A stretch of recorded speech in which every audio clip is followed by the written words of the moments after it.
So here are just some tips on working with deadlines. See what you think of them. They might help you. The first one is use a calendar. Use a calendar, and use a calendar with reminders on it.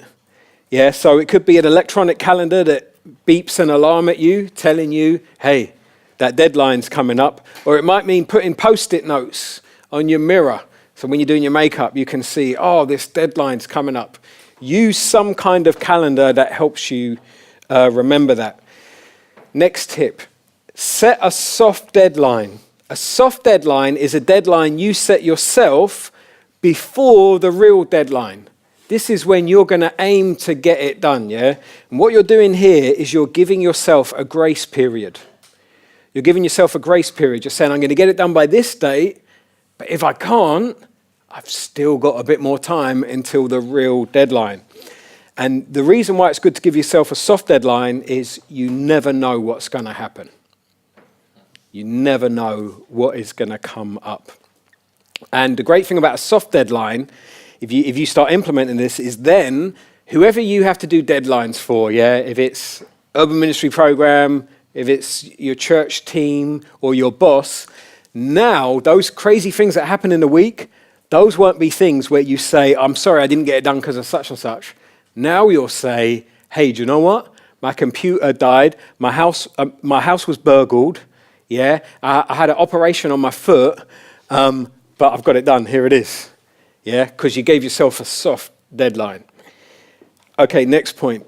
Appoint times in the week when you will work on your project. Appoint times in the week when you're actually going to work on the thing you're going to do.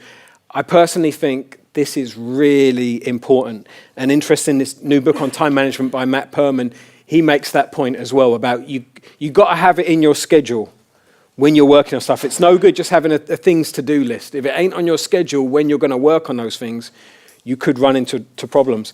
I also find it helpful the fact that God is into appointed times. Throughout Scripture, you see God saying, this is the appointed time for this. Make your sacrifices at this appointed time. Do this at this appointed time. And so it's a way that we can reflect God as well by saying, I'm going to have an appointed time in a week to work on this. Okay, next tip. Break it down. If the project's very big, break it down into smaller chunks. So don't leave a massive project and then be like, oh no, I've got to get it done by this date. Instead, break it up into 4 mini projects and set a deadline for each one of those mini projects so that you can gradually get it done. And that way the task won't seem so overwhelming to you. But when you do this, yes, set time, but don't set too much time for the task. There's a thing called Parkinsons Law, right? Which is that a task will expand to fill the time you give it. So if you say, right, I'm going to give myself 3 hours to work out this part of my project, right? And then let's say you've actually worked it out in 20 minutes. Well, Parkinson's Law means what's really going to happen is you'll be like, and you start tweaking it a bit, adding little bits to it, deleting it all, start again. 3 hours later, you've ended up with pretty much the same you had in the first place, right? So just beware of giving yourself too much time, scheduling too much time for a task, because you could just fill it with junk. Next tip, get rid of distractions. Internet, phone. So it's interesting, you find a number of writers write in a room with no internet so that they don't have any distractions. Phone, airplane mode so that people can't text you. I personally find email and text a great distraction to pastoral ministry. Just about to do something, you get a text, and the thing with text, you can't mark them as unread, can you? You get a text, and suddenly you're like, oh, I've got to deal with this now. But the thing that I'd appointed time to do before now gets pushed to the side. So just be careful of distractions. Make sure nothing can derail you from your goal. Okay, next thing. Consider potential obstacles to achieving your deadline and plan accordingly. So think, what are the things that might get in the way of this obstacle? So for example, computer failure. My computer might die, okay? I've planned for that. I've arranged that I can borrow so-and-so's computer if my computer dies. I've seen what days the library's open, and if my computer dies, I'll go down the library and work on the computer there. I've set myself a 5-day grace period to counter for this. My soft deadline means even if my computer dies, I'll still be able to get this done. Or health. I'll give myself a 1-week grace period in case I get ill. Okay, next tip. Avoid excuses. Avoid the mentality of, I can't do this because. This is a big thing in my culture, saying I can't do this because of this. Instead, think, this is going to be difficult to do. Therefore, I will take the following steps. Yeah, that's a culture change for some of us. This is going to be difficult to do, therefore I will do this, instead of saying, no, I can't get this done. And they actually say that if you're setting deadlines for other people and people come to you and say, I can't do the deadline because of this, that you should not take the burden on yourself, but you should say to them, that can't work. We need to make the deadline. What do you need to do to make that deadline? And you push it back to the person and say, it's your job. What do you need to do to make it done? Obviously, in a kind way. Okay, next point. Ask for help. Ask for help. You might need someone to help you. Maybe to help you finish the project because you're unsure of how to do it. Maybe you need someone to help you just to give you accountability about it. Or maybe someone to help you make wise time management decisions. You might have a million things to do and you're like, something's got to go, but I don't know what. I'm going to ask a friend to give me some wise advice on what to drop. Next point. Consider heart issues. If you repeatedly miss deadlines, ask someone to help you work through the heart issues.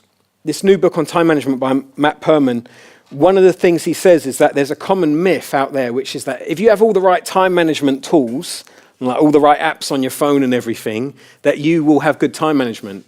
And Matt Perman says, actually, time management comes from character. And that ties in with what Jesus says about the good person brings up from the good within them, the bad person from the bad within them. Everything we speak comes out of our heart. So if you're having a problem with meeting deadlines and it's persistent, you might need to say to someone, can you help me with this? Help me see what's going on in my heart. Maybe I do need a time management app, but maybe there's something going on in my heart. Okay, next tip. Don't make it someone else's problem. Galatians 6:5, for each one should carry their own load.